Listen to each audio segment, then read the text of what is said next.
Welcome, live from Huddersfield, day 11 of Lockdown Poetry Nonsense. Well, good morning and welcome to day 11 of Lockdown Poetry Nonsense. Well, today is quite a dull day in Huddersfield in probably more ways than one when you've listened to today's episode. But, right, I'm going to start with a new one I did yesterday. Believe it or not, I'm going posting a few of my poems on Big Poetry Goes Viral. It's on Facebook. It's worth having a look. Some great poets on there. Well, I posted one there and a lovely lady said, I look like Sting. Well, I'll accept that one. And, well, it got me thinking and I wrote a poem and it's called Sting. She said I look just like Sting. Well, tantric sex is not my thing. I've never sent a message in a bottle or walked on the moon or other twaddle. For every breath I bleeding take, standing so close to me is a big mistake. You wrap me around your finger. Do-do-do-do-do, da-da-da-da-da, don't linger. You see, I can't stand losing you. So lonely, who knew? I'm in pain, I'm the king of pain. I'm wrapped around your finger again. Invisible sun, where has it gone? Her bed's too big without your son. Roxanne, turn off that red light. The synchronicity is shite. She said, I looked just like Sting. Good God, dear, what were you thinking? Thank you. Right, okay, and so on to the second one.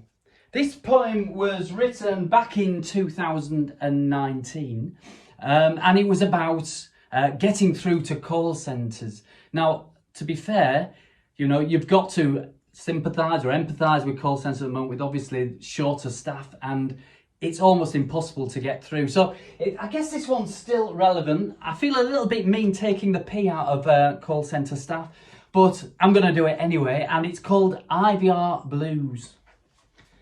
Hello, you've reached the interactive voice response blues. All calls will be recorded for disciplinary purposes.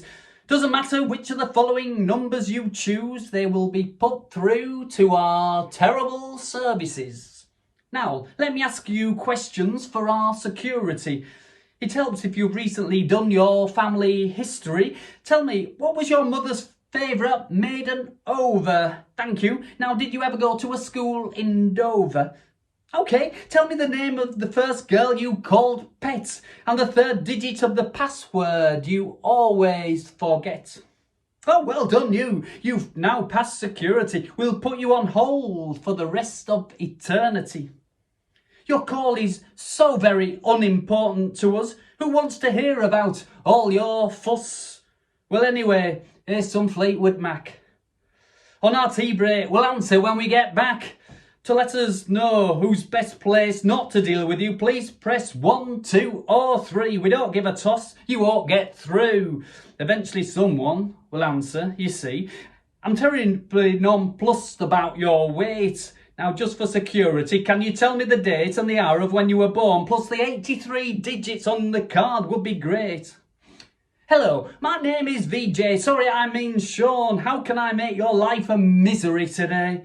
Sorry, our computers have all gone down. Can you visit our branch in the neighbouring town?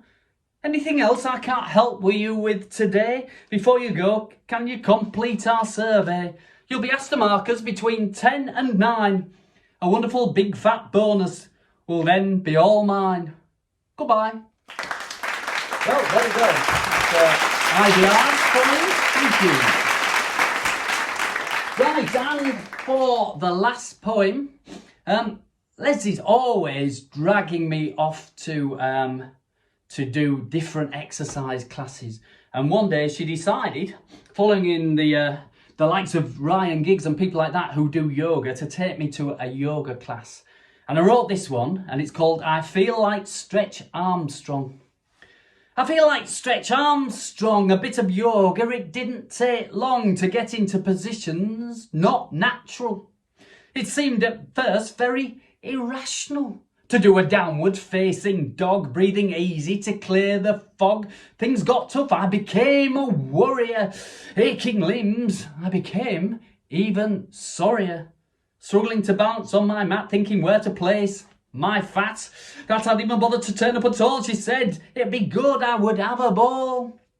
Another stretch, this time a locust, praying to God this torture must end and be able to stand up normally. Oh no, another movement of deformity. Relax, she said, as I bounced on a brick, hoping that it'd be over pretty quick. Our next move was against a wall, keeping us up to prevent a fall. I've got to admit, it was better than expected. Not a sport I would have voluntarily selected. It all set me up for a pretty good day. Well, until the next time, namaste. Well, there we are. That's it for another day of lockdown poetry nonsense. Hope you had a good time. Well, if you didn't, well, I'm sorry, but you did tune in. Here's to tomorrow and look forward to seeing you.